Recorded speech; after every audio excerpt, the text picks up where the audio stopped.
It's been a minute. It's time. Let's discuss formations.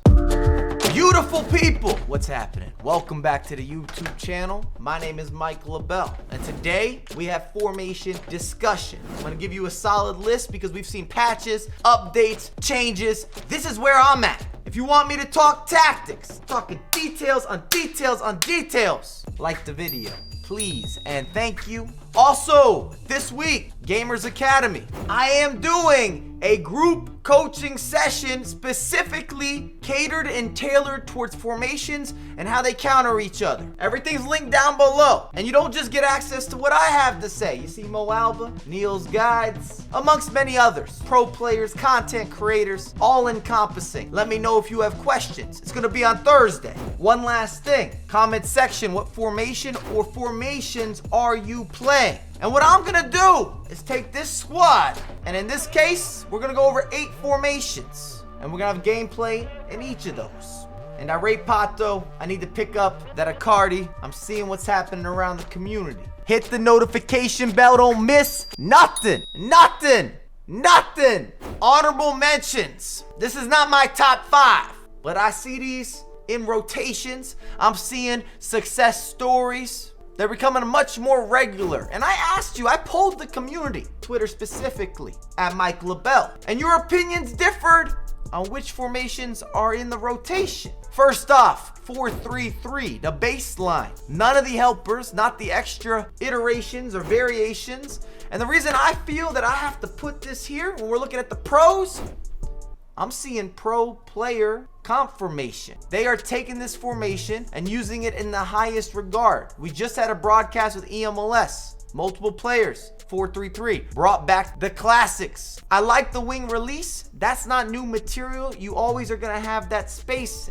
And I call it the midfielder choice. But depending what you do with tactics, you can have the midfielders be much more aggressive and be secondary options or really crowd the box.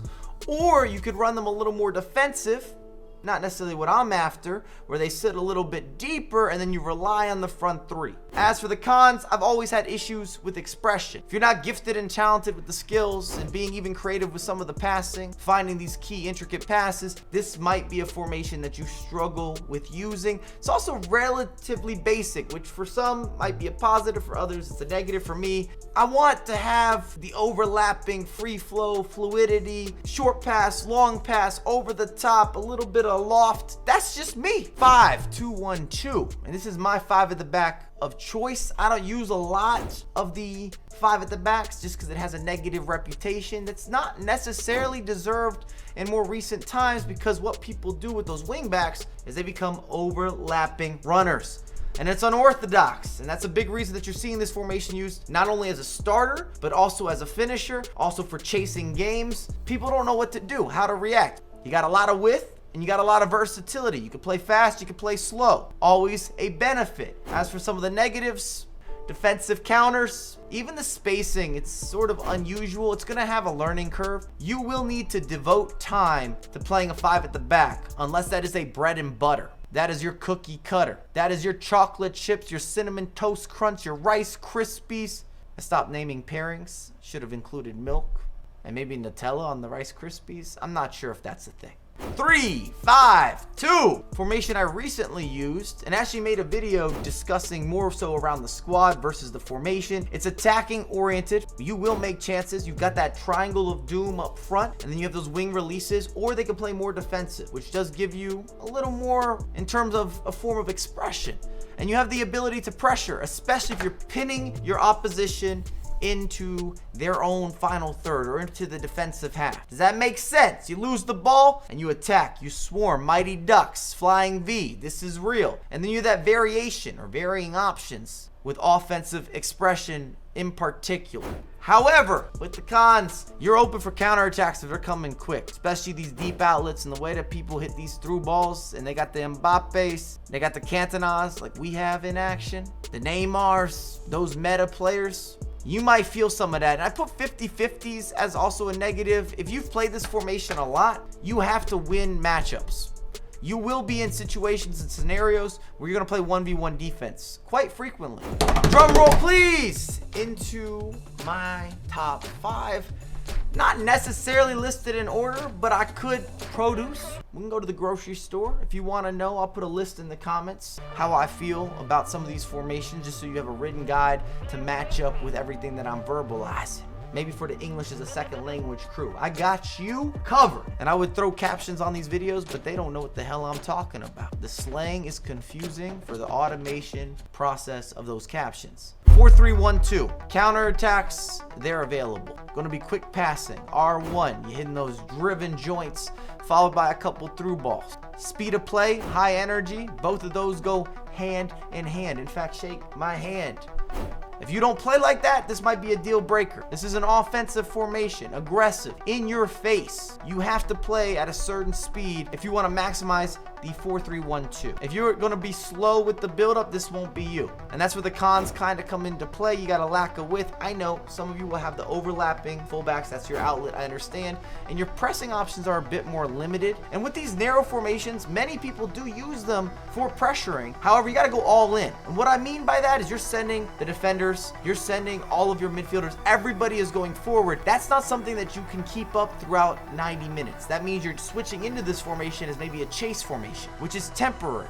That does not have longevity, and even more so if you're struggling or even an intermediate FIFA player, you just can't commit that many bodies to the attack. You have no coverage, no insurance. Next up, 4-2-2-2. 4-2-2-2, a formation that works so well against me, but I do have some issues playing it myself. Every single year I run this up, and I really haven't had the success that I would have liked to be able to talk about since maybe FIFA 15 or FIFA 16, which were the years of a lot of the run and the gun and the body feint and the skills. You've seen the content if you've been around the channel for a minute. It means that you're a true OG.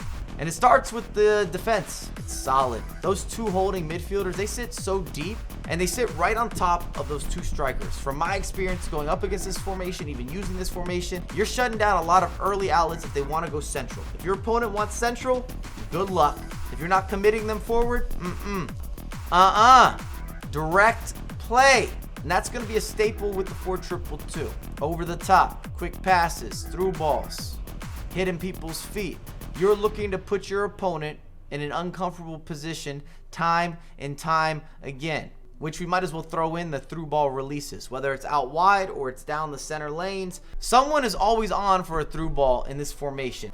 As for the cons, offensive spacing. What often happens for me in this formation and deals with the build-up play as well, you're not going to have that traditional build-up. Not a lot of slow triangle work. You're getting the ball forward and then you're staying forward. And it's a rush to get it into one of those four attackers. Whether it's a center attacking mid that's more so playing like a winger, or it's one of the two strikers. And once it hits their feet, you are now forced to push onward. You don't have a lot of support. You only have those two midfielders, and sometimes they're even pushing forward. They're overlapping. That would be a choice, tactically speaking. But for how I like to play FIFA, my expression, how I envision the game, this formation hasn't been the best for yours truly, but it's used at a pro level all day. You're gonna see it every single weekend league, and it's difficult as hell for me to beat. I struggle versus 4-2-2-2 opponents that definitely have a certain upper echelon or a structural approach to playing the game. They have a plan and they're executing. Might as well get this out of the way. 4-2-3-1, you know it's gonna be on my list. Kind of starts out with the defensive shape. The best starter formation, I would say, in any FIFA installment. It just has a certain level of being intuitive and then allowing you to play slow or to play fast with a lot of the buildup. And this again depends on your own personal subjective way of expressing yourself and playing FIFA.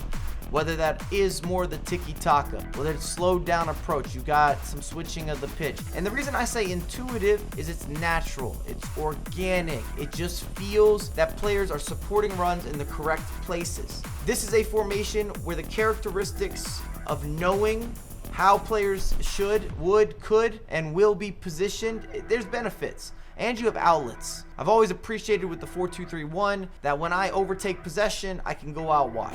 As for the cons, your attacking options limited. And this is where you have to look yourself in the mirror or check out those hands and say, are they good enough? Are you creative enough? Can you orchestrate? Do you play multiple instruments? Do you speak multiple languages? Are you culturally diverse? Because otherwise, you're gonna look predictable. And you only have that one striker. I'm just gonna reiterate, I'll rerun that. They call me a broken record sometimes when I pull out the player. If you aren't used to having only one striker or one target man, there will still be a substantial learning curve. If you struggle defensively, you might love this formation. But if you already naturally are having some issues on the offensive end, unless you got premium players, there's plenty of room for you to ask questions and to have concerns. 4-1-2-1-2-2. And I just saw that over this past weekend, again, EMLS, where players are taking full advantage of not only having that triangle, but having some support in the midfield, better shape. You have two triangles back to back, and then the wing backs on those overlaps. And it's so dangerous for R1 passing. Those driven slots, they're opening up, and if you make a mistake on the defensive side or you hesitate, you're out of the picture. You're gonna overwhelm defenses in this formation. High creation levels, high key, the reverse or the opposite of the 4-2-3-1. If you're looking for fluidity, those organics, make sure to hashtag it. Just having that flow, heavy. That's how you play FIFA. A lot of reactions. What you see is what you do. This formation this year in particular, you've got that. As for the cons, speed of play control, gotta be kind of quick. This is not a possession formation. And the same issue with some of the narrow formations is defensive pressing. It's kind of all or limited. I don't want to say nothing because that's not correct, but it's all or limited. And when I say all, and I'll repeat, that means you are fully committed to pressing. You're just sending every single body that you have, which is fine, but that's not sustainable over the course of a match. Could be a fantastic secondary formation for many of you as well. Get a couple goals and then switch into something a little more defensive. 4-4-2. We know it. Some of you love it, some of you hate it. And I think you either love to play it or you hate to go up against it, and it could be both. It's a classic formation. You got the two striker partnership and the way that they tag team to go with the entry passes from the wingers. And if you know, then you know. If you play a lot of FIFA, you're well aware the way that players can hit these diagonal R1 passes or even through balls where they isolate the strikers. And when you have two strikers to isolate and they can work together, ooh, that is a terrifying situation. That's a horrific flip. This is meta approach play, and with still having those two center mids, you have a little more pivot or adaptability in this formation in comparison to some of the other formations, where it's not all or nothing. You don't lose this form of being able to build up. You can still play a lot of short passes, you can still work the triangles in, and then have those deep releases. If you're looking for counterattacks, that's also possible. So what are the negatives, you might ask? Big con, that midfield is flat, especially with those two center mids. Once you beat them, the floodgates have opened. And it's a difficult position to be in because they're not weighted, there's not depth. Once you get through, you often have to move a center back, or that's your first reaction. And when you pull a center back out of position, the split is on all day, every day. And it's exactly what your opponent is looking for. Thanks again for watching. If you've enjoyed it, please consider subscribing. Drop a like on the video, and in the comments I will answer any of your questions regarding these formations or the coaching session that's upcoming this week that's very specific to formations and how to counteract different types of approach plays. But as always, I have a lot more content coming out ASAP.